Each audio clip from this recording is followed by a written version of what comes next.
Om Namo Bhagavate Vasudevaya.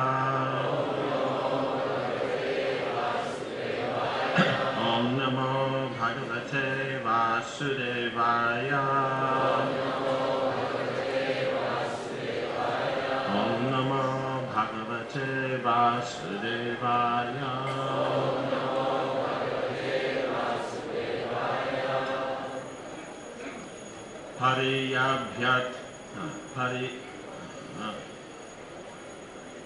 Parityabhyarchya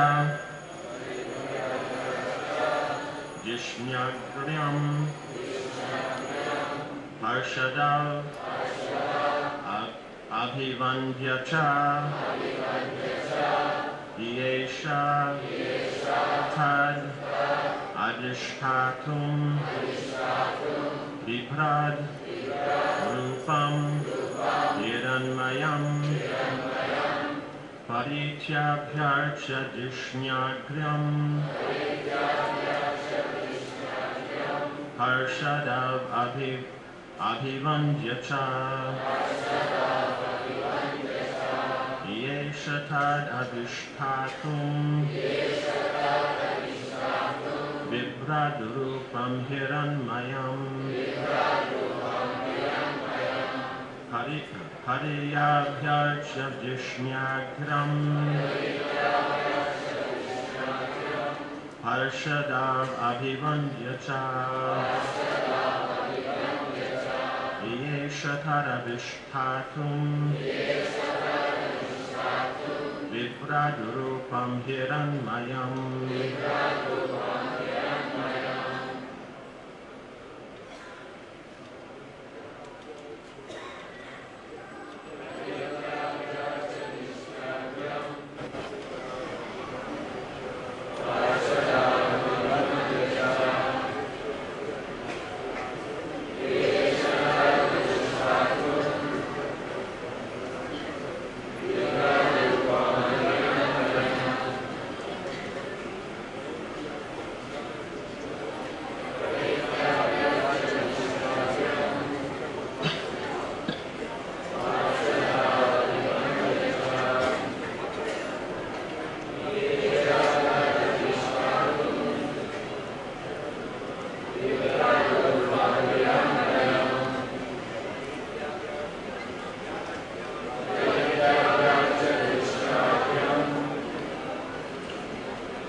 Paritya, having circumambulated. Apyarchya, having worshipped. Jishnya Agryam, the transcendental airplane. Parishadao, unto the two associates. Abhivandhya, having offered obeisances. Cha, also. Yesha, he attempted. Tat, that plane. Adishtatum, to board. Vibrat, illuminating. Rupam, his form. Hiranmayam, golden. Purport. No, excuse me, translation. Before getting aboard, Dhruva Maharaj worshipped the airplane, circumambulating it, and also offered obeisances to the associates of Vishnu. In the meantime, he became as brilliant and illuminating as molten gold. He was thus completely prepared to board the transcendental plane. Purport. In the absolute world, the plane, the associates of Lord Vishnu and Lord Vishnu himself are all spiritual. There is no material contamination. In quality, everything there is one. As Lord Vishnu is worshipable, so also are his associates, his paraphernalia, his airplane, and his abode. For everything of Vishnu's is as good as Lord Vishnu. Dhruva Maharaj knew all this very well, as a pure Vaishnava, and he offered his respects to the associates and to the plane before riding in it. But in the meantime, his body changed into spiritual existence, and therefore it was illuminating like molten gold. In this way, he became one with the other paraphernalia of Vishnu Loka. Mayavadi philosophers cannot imagine how this oneness can be achieved even in different varieties. Their idea of oneness is that there is no variety. Therefore, they have become impersonalists. As Shushumara, Vishnu Loka, or Dhruva Loka are completely different from this material world, so a Vishnu temple within this world is also completely different from this material world. As soon as we are in a temple, we should know very well that we are situated differently from the material world. In the temple, Lord Vishnu, his throne, his room, and all other things associated with the temple are transcendental. The three modes, Sattva-guna, Rajaguna, and Tamaguna, have no entrance into the temple. It is said, therefore, to live in the forest is in the mode of goodness, to live in the city is in the mode of passion, and to live in a brothel, liquor shop, or slaughterhouse is in the mode of ignorance. But to live in the temple means to live in Vaikuntha. Everything in the temple is as worshipable as Lord Vishnu or Krishna.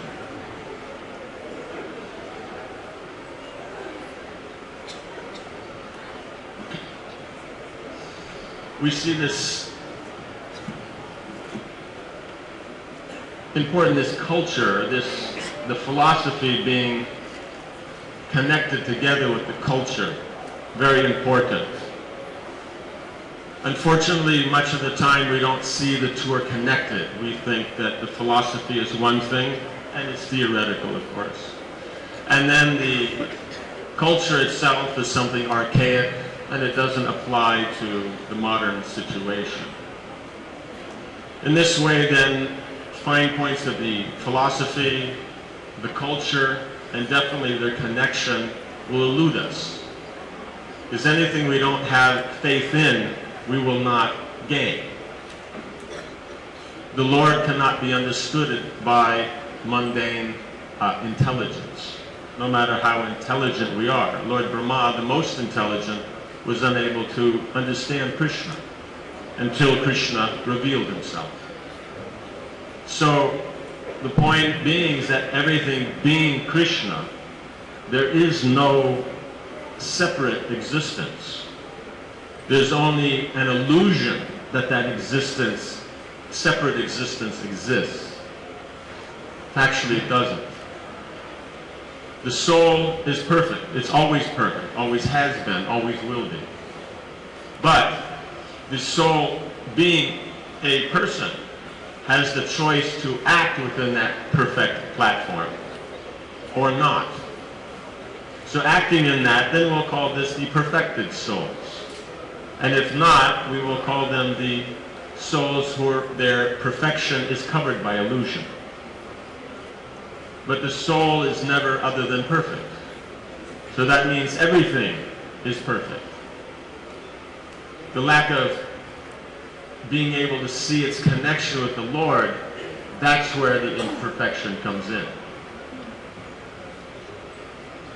So Dhruva Maharaj is not influenced by this modern way of thinking that philosophy and the social culture at large is separate. The concept of secular doesn't actually exist because God's laws still apply. God still is in control. Things still work the way God says they will. So the concept of secular is not actually obtainable. Secular means that we see it from the universal platform. the platform of Vedanta, that the philosophy itself is actually giving the real truth. Our conditioning, that's what we can consider elements of that change according to the time, place, and circumstance. Because our conditioning is under the modes are changing. So yes, that aspect is there, but the philosophy, the culture never changes. So Dhruva Maharaj, being such a person who understands this and is therefore qualified, then he does not see a difference between the Lord's associates, and the chariot that's been sent to take him to Vaikuntha. So he's respecting the associates, he's respecting the chariot, and because of this, he's situated transcendentally. If one sees that everything is connected to the Lord, one is not within the material world. This material world is actually an illusion. There is inferior energy. There's the material manifestation. But its action depends upon how we view it. We view it as the Lord's creation. It acts upon us and it reciprocates with us spiritually. We see it materially or separate from the Lord, then it acts upon us materially. So this fine point, if one appreciates this and one is able to act upon this platform, then one is situated in the spiritual world. And like Dhruva Maharaj, then the body will function in a spiritual way. And here, then it takes on the spiritual qualities. He comes to the transcendental platform. So this element is very important, because if we're saying this is a spiritual movement and people within it are therefore being devotees, are spiritual, then we have to perceive them in that way also. So what's at work if we see something that's not what we call ideal? It's simply the modes of nature. The modes of nature do what they will do. The soul's not actually involved. So the consideration in dealings is one based on between devotees who are servants of the Lord, and what is the best situation in which a particular living entity, conditioned in a particular way, will be engaged in the best way in Krishna's service. Other things don't actually have any meaning. We're so used to giving them meaning. The illusion has been so meaningful to us for so long that we by habit forget that it doesn't actually have any meaning. A dream does not have any meaning. It doesn't have any value. So many dreams are there. There's a dream about Krishna, about the spiritual master. We'll consider, yes, that dream had some value. Why? Because it's connected to the Lord. Other dreams, not so important. You know, being chased around the block, flying in the air, all these, and they're not very important. But people feel they're very important. So the considerations will be other than its connection to the Lord. But that will be a mistake, because then we are missing out on actually being situated in Krishna consciousness, actually being associating with the Lord, associating with the devotees on the transcendental platform. We see the modes and we act on the modes, we're associating with the modes. Very simple.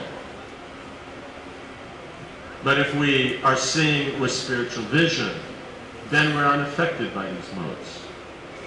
Then we can go beyond these modes. And so it's very open, very accessible. And this is not high philosophy. This is Bhagavad Gita. This is what Krishna is recommending, that we act beyond the modes by always seeing the soul, the super soul, and the material energy. We see these three, then we will not be affected by the modes. And if we're not affected by the modes, we will not be involved in the material entanglement. Because material life, the banyan tree of material existence, is nourished by the modes of nature. So it's a very simple thing here. So situating oneself in the temple means, ideally, of course, physically to situate yourself in the temple, situate yourself in the Dham. That's always ideal, because then whether we're God conscious or not, we're situated properly. But if by one's consciousness, one situates oneself in Krishna, then wherever you are, then that is a temple. Right? Wherever Lord Chaitanya went, that was Vrindavan. Why? Because he's always absorbed in seeing Krishna, seeing everything in relationship to Krishna. So it's something very practical and very straightforward. Of course, the only obstacle is our lack of practice. Right? Since time immemorial, we've practiced that the illusion is important. So now and the soul and super soul, that's not actually the important element.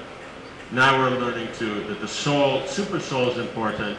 Material world is as important as its ability to be engaged in the Lord's service. So it's just practice. So if we have that faith and we take it up, then we can get something done. But if the faith is not there, we will not accomplish anything. One can only accomplish something and be successful where one has faith. It's very simple. Right? The materialists know this also. You have faith, you're successful. You don't, you'll never be successful. So if we have faith in these words given by Srila Prabhupada, given by Shukadeva Goswami, then we will be able to apply this. Then we can make that endeavor. And if we make the endeavor, Krishna will reciprocate.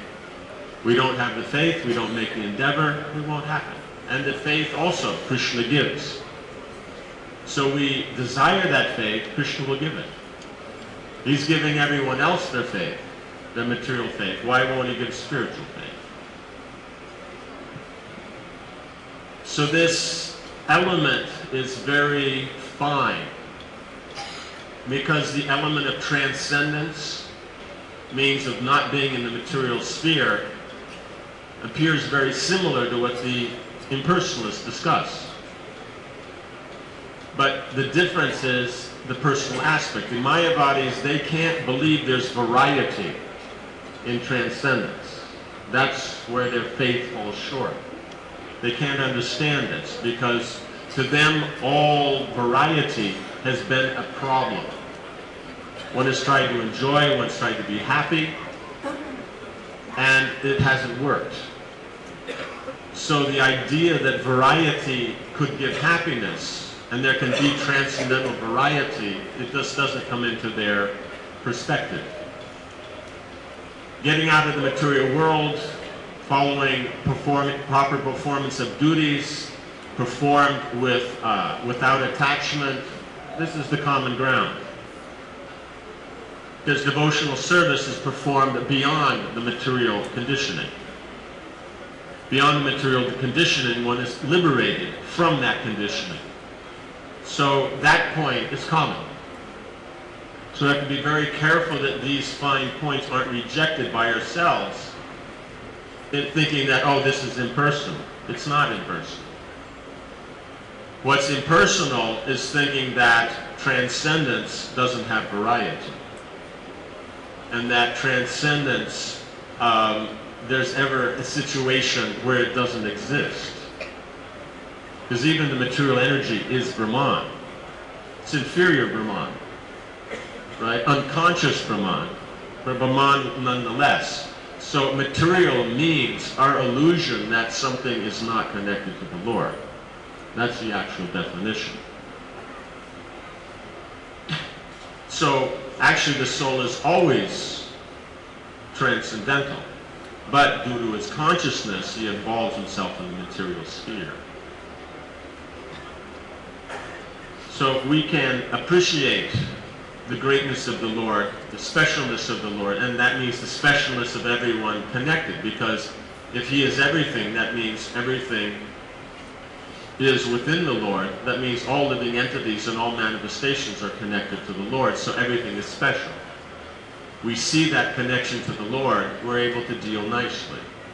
There's no question of improper dealings. We don't see the connection to the Lord, then we're up to our own material qualifications of the modes of nature. There's more goodness, we'll behave better. There's not so much goodness, we'll behave not so nice.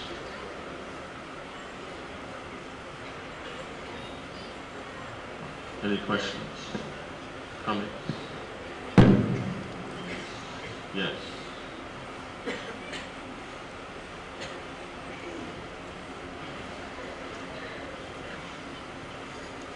Hare Krishna. Maharaj, you're saying that we should meditate on the soul, the super soul, and the material energy to always be free from this. So it seems to be fairly easy to meditate on the soul if we're out in the world doing some business or something. How to meditate on the super soul? The platform of the soul means the transcendental situation. Means the soul is transcendental to the body.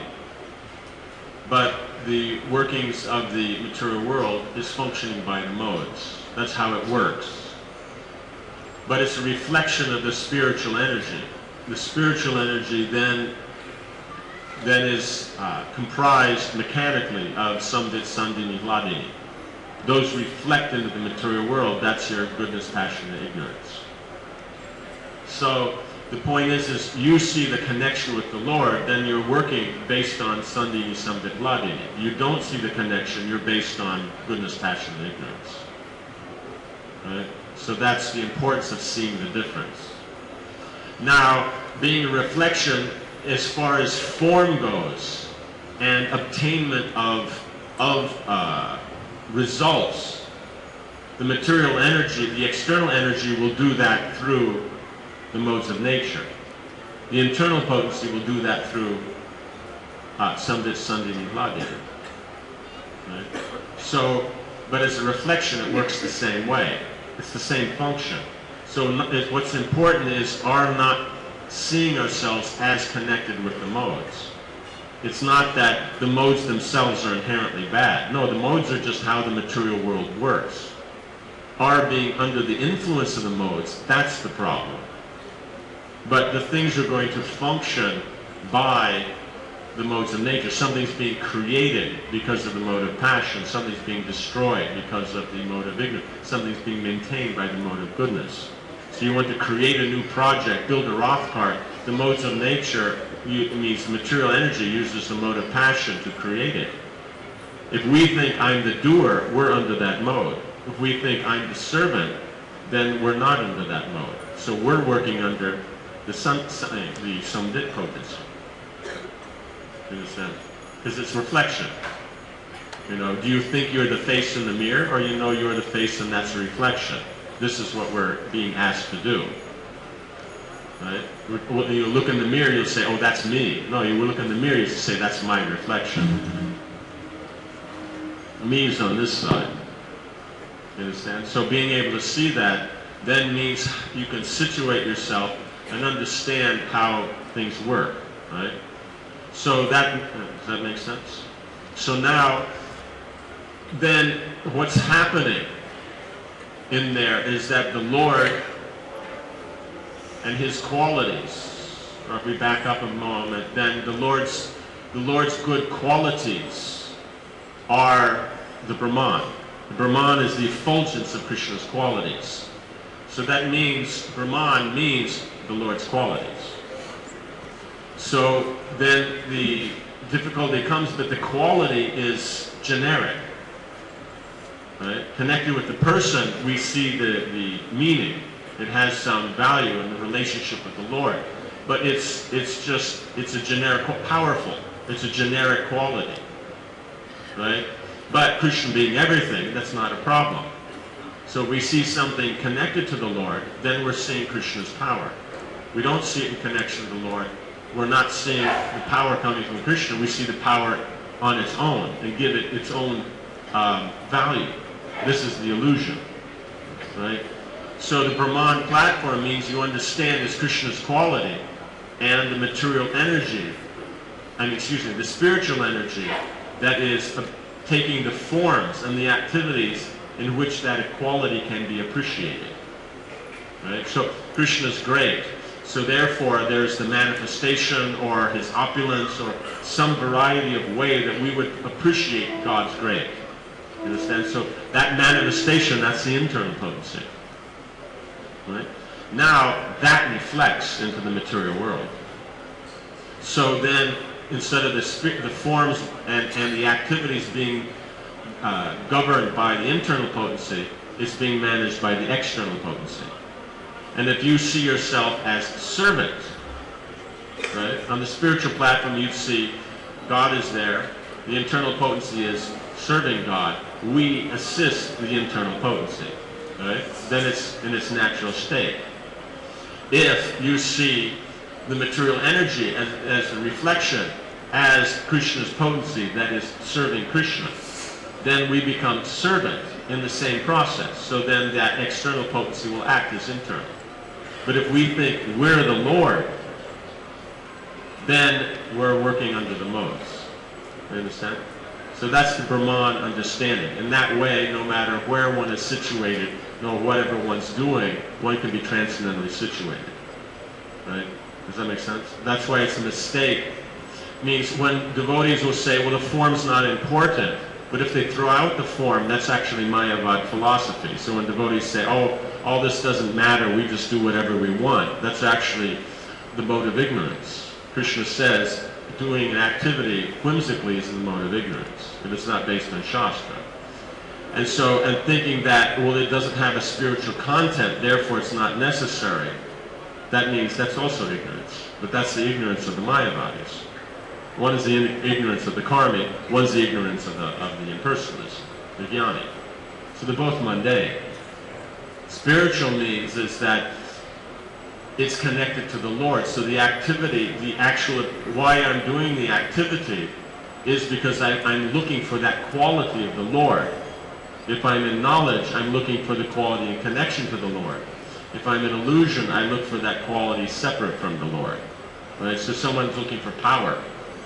Power then has its manifestations, right? You have to have proper administration or proper management. You have to have, opulence in which you can therefore manipulate to get your work done, right? So you see that this is all Krishna's power, and therefore then what would the internal potency do with that particular power that you have, and how that would be used in the Lord's service? If you assist that, you're doing devotional service. But if you don't do that, you think I'm powerful, and by my manipulation of the material energy, I am therefore manifesting the power. It's me manifesting the power. That means then you think you're the Lord, so you're under the modes. You understand? So that means it doesn't matter what you're doing. If you understand this function, you're not affected by the modes. But it's, as we said, the Brahman platform. But the devotee knows the quality has come from Krishna, and that it's being manipulated or engaged by the Lord's energy. So there's no impersonal element because there's variety. Impersonal means when there's no variety. So though it's the Brahman platform, it's not impersonal. Therefore we call it Para-Brahman, or the Brahma Bhuta platform. Now,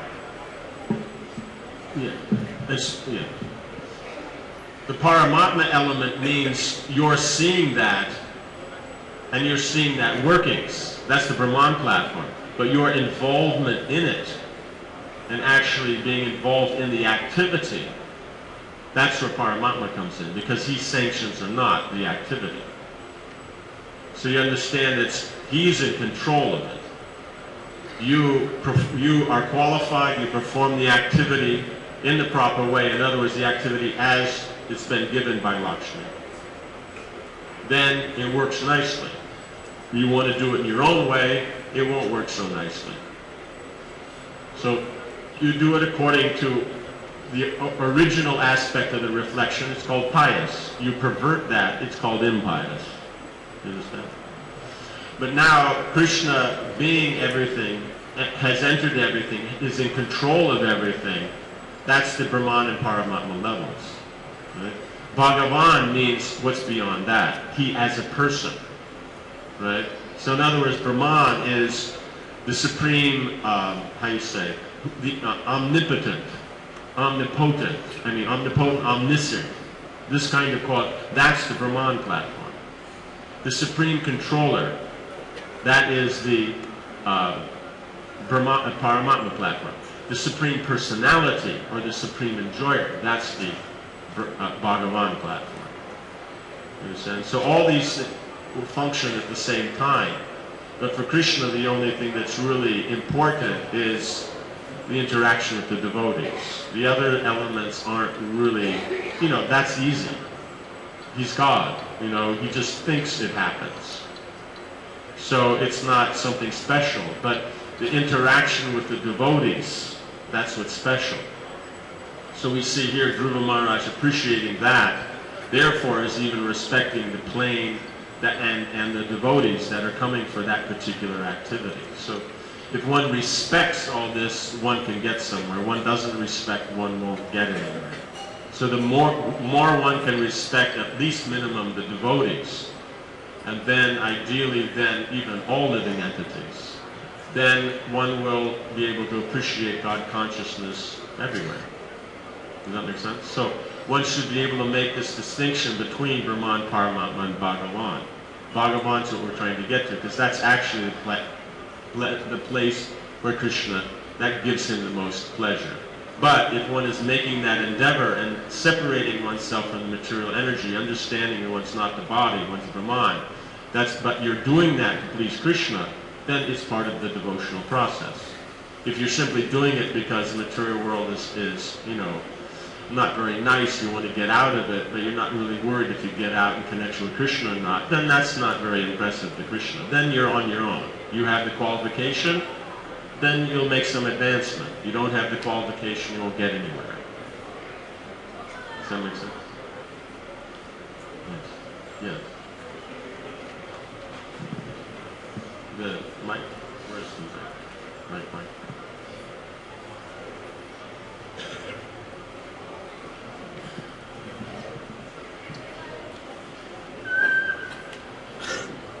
There's that little switch at the bottom, very bottom. Thank you very much again, Maharaj.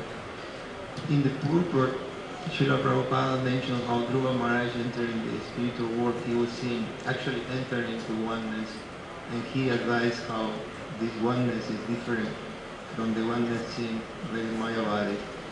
And in your explanation also you explained how this material world is illusion. And furthermore, you elaborated how this dreaming experience is something negative. So in the conception of the Mayavadi, or the purpose of the Mayavadi seeing oneness is denying this material world as a real also.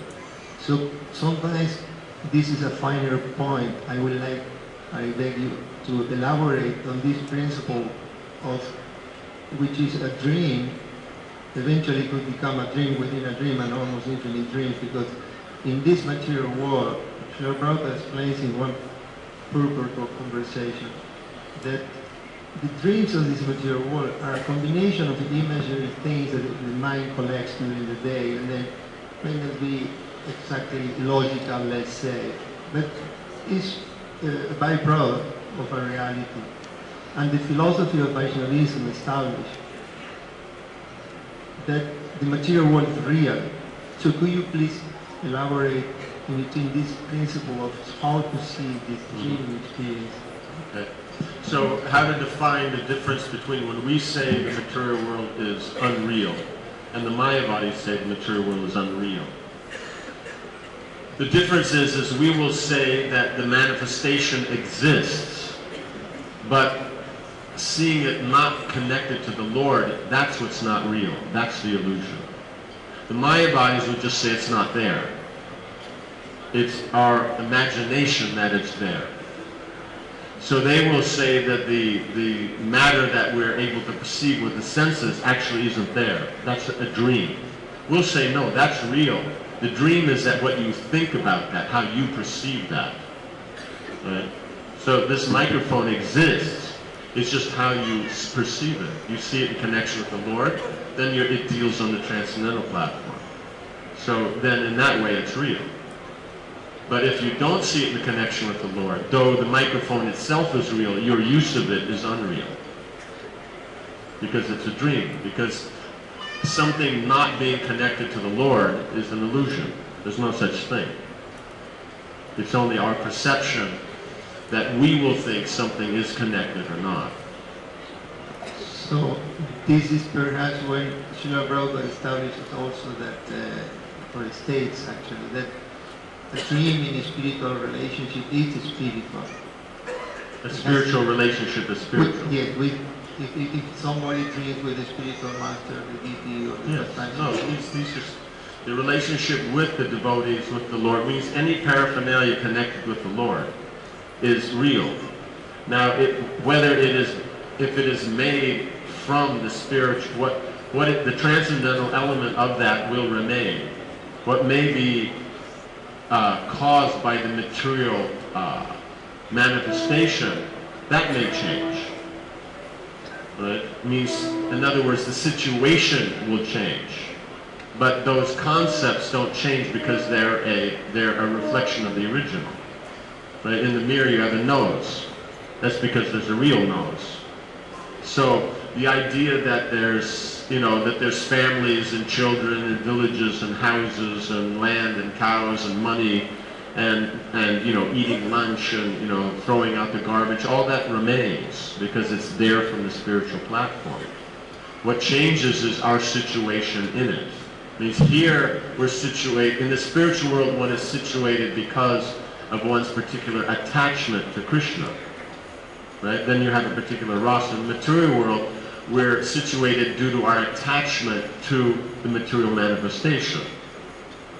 And so that situation may change. What will be the state, although we are being given so many references regarding the state of consciousness in the spiritual world, what would be considered a dream in the spiritual world? What's a dream in the spiritual world? Dreaming about Krishna, what you've done with him, what you will do.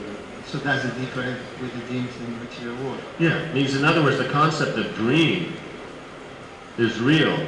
The problem is dreams here aren't made of anything of substance. So therefore, dream here means it's unreal. But if it's about Krishna, then it's real. Right? So then it's just a particular state of existence. One's in a dreaming state. Does that make sense? So it'll be mentally transitive, but physically intransitive. Does that make sense? Like that. So that's what makes the difference. While the activity, then when they wake up, then they're both physically and mentally engaged in activity. So it means that having a spiritual body, only I can dream of spiritual things? In the spiritual world, yes, you only dream of spiritual things because that's all you see. It means that's all that's there and that's all you're interested in. So anything that's not, you're not interested in. So in Goloka, there's no problem with that because all that's there is completely transcendental. But in Gokula, all that's there is spiritual, but at the same time there is the material manifestation running parallel. So you can see either one, whichever one you want. You can see the real and you can see the reflected. So you're interested in the real, you stay there. You're interested in the reflection, you come here. Does that make sense? So both look the same. So although the same substance, Gokula and Goloka. Did you just trick me? You got me on this topic. It's the subject of the purpose, I guess. We are talking about impersonalism, Brahman. I mean, I guess that we are on track, right? No, it connects. It's just a matter of, this has to be specific, that's all. Yes. Yeah, thank you, Maharaj, for such a nice class. The basic thesis that you so nicely took from the text in purport is the oneness, the Vaishnava oneness experienced by Dhruva Maharaj is another confirmation that culture and philosophy shouldn't be seen as two distinct things. And you mentioned the problem if we do fail to see the Vaishnava oneness between the philosophy and the culture, between science and religion, however you want to express it. But someone could say that in our ISKCON society we have that base covered almost automatically due to the practice of yukta vairagya, just using everything in Krishna's service. So how would you respond? Respond means the natural response to be, how do they define yukta and how do they define vairagya? Because otherwise lip service is really cheap, right? You know, it's one of the cheapest things, you know. We chant Hare Krishna, we don't care, and yukta vairagya. These are probably two of the cheapest statements the devotees use. Because if you ask them to define it, you won't get a scientific answer, you'll get an emotional explosion. Like that. Especially the longer they've been using it, the more explosive is the response. Like that. So the point is yes, it's true, but the point is as we were saying, there's mechanics that's there. If it's a science, it means there's mechanics. So yukta means it is connected to the Lord. You see its connection to the Lord. You see it, it exists. You don't see it, it's not working.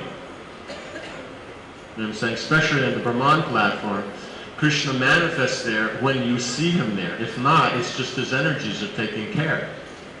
It means Prahlad Maharaj sees Nrsingadeva in the pillar, therefore he's there. Someone doesn't see Nrsingadeva in the pillar, just as energies hold the pillar, hold the roof up. But it's actually Krishna in the form of strength that holds up the roof. So that quality comes from the person. So you can just see only one level, you can see it all the way back to the person. So, you know, the basic transcendental is at least seeing it back to the quality. So if that's there, then that's yukta, then that's connected. Vairagya means you're not attached to the results. You don't think you're the doer. That part generally is left out. You know, because why that particular yukta vairagya? Generally, if you study it, it will be because that's according to the conditioned nature of the individual who is engaging it.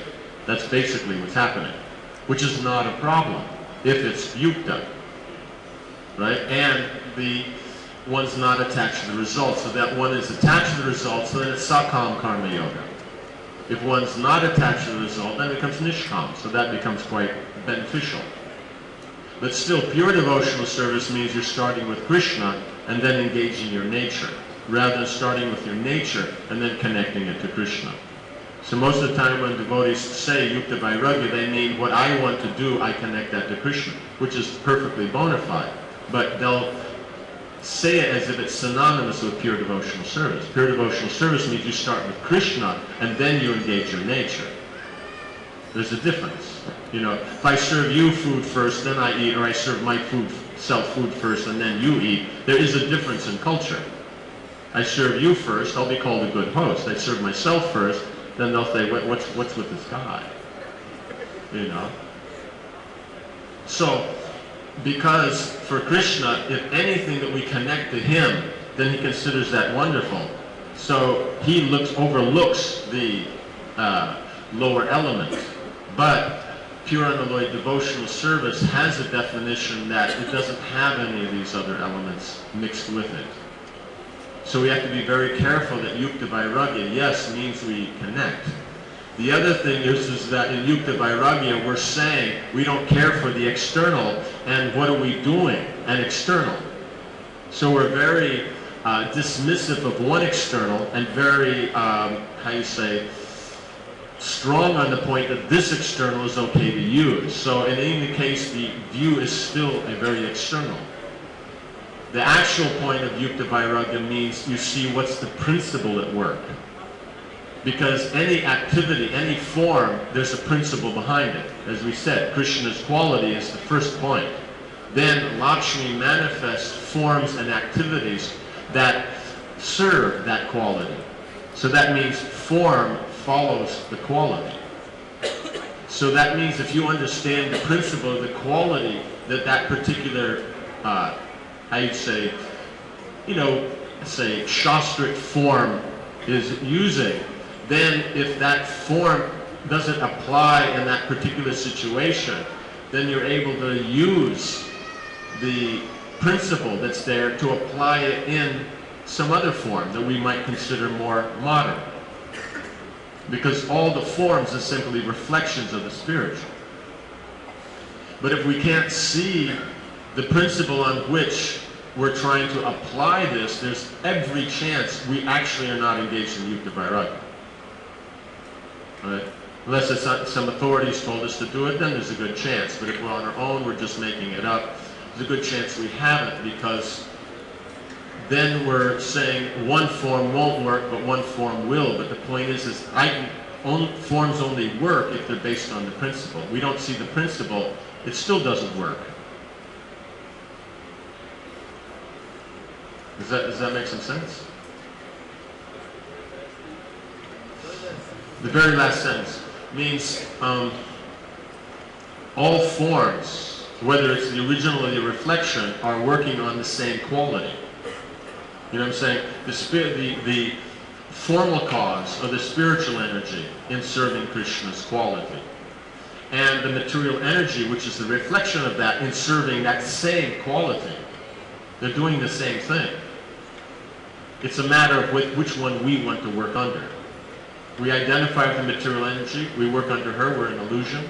I don't identify with material energy, we identify as the soul, serving of Krishna, then we serve the internal potency. So that means you have to see the quality that's being used. Right? Just like example, okay, we say a certain kind of, the traditional clothes won't work in a particular situation. Okay, fine, but that's still a form. What's the reason it won't work? What's the reason we say the modern will? Unless we get, it basically will come down to I'm uncomfortable in this, or others will be uncomfortable, and I'll be uncomfortable with their uncomfortableness. Rather than what's the particular element that what is the quality that you're actually trying to deal with. Right? So the point is the Vedic dresses this is how a gentleman dresses. So if you understand that principle, then if you can't use a traditional dress, you can use a modern dress that obtains the quality of culture, of gentlemanliness.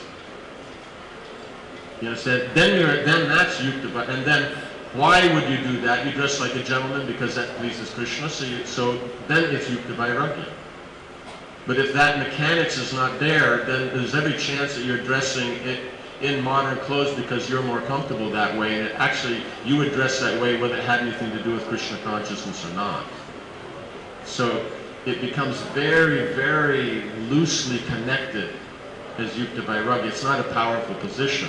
So the devotees have the knowledge by which they could make it very powerful. So that's what we're discussing, is that how to actually make any situation connected. Right? But that's the lower levels of Brahman and Paramatma. Then there's connecting it to Krishna as a person, so actually would he be pleased with this particular way of connecting it? So there's variety within Brahman, right? So I can have, how you say, some kind of crazy street dress, or something more, what one would generally be seen as more gentlemanly. So you could see the connection with either of them, but there's going to be a difference in the quality that it manifests. And so there is still variety within Brahman. So if we can see that, then we're actually seeing with the spiritual content. If not, then we tend to work with the same as the Mayavadis do. So we can't see the variety. Because one of the first symptoms is that the spiritual won't work, or the traditional won't work, only the modern will work, because then we're only seeing form. So we're not seeing, and so we're not actually seeing spiritual variety. We're not seeing why anything works. We're just seeing, oh, people won't like it. Why do people like and not like? Who's given that concept that people like and not like? Every culture of the world, there's an acceptable dress. Even the Aboriginal, right? You know, there's an acceptable dress, and there's not. Where did that come from? It came from God. It didn't come from modern man. Right? The proper way to interact. Right? Etiquette came from God, not from modern man. Does this make sense?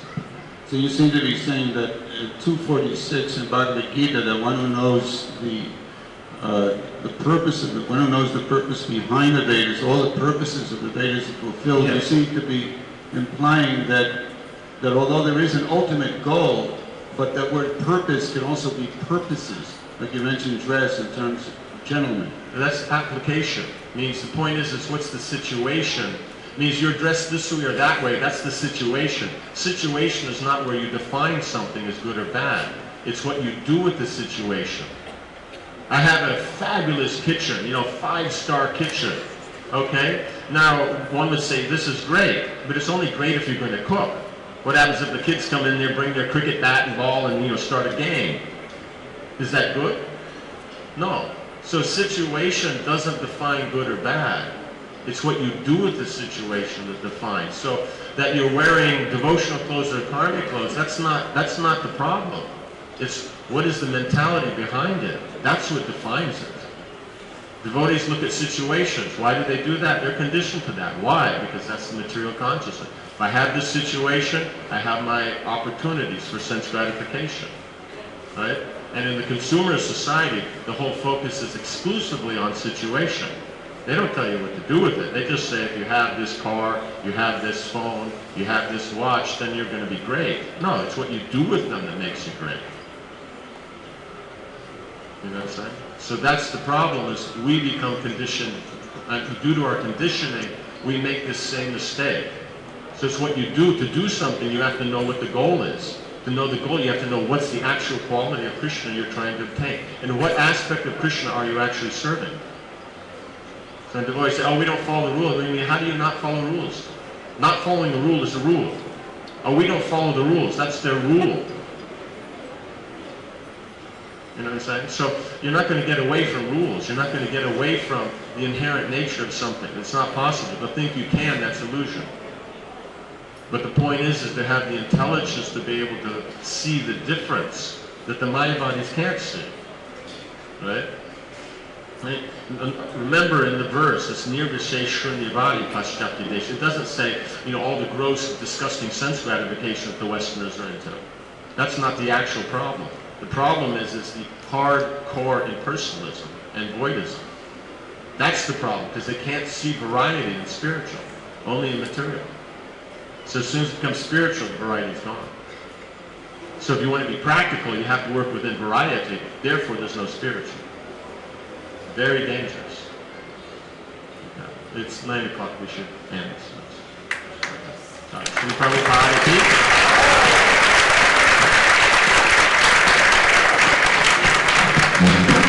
BVPS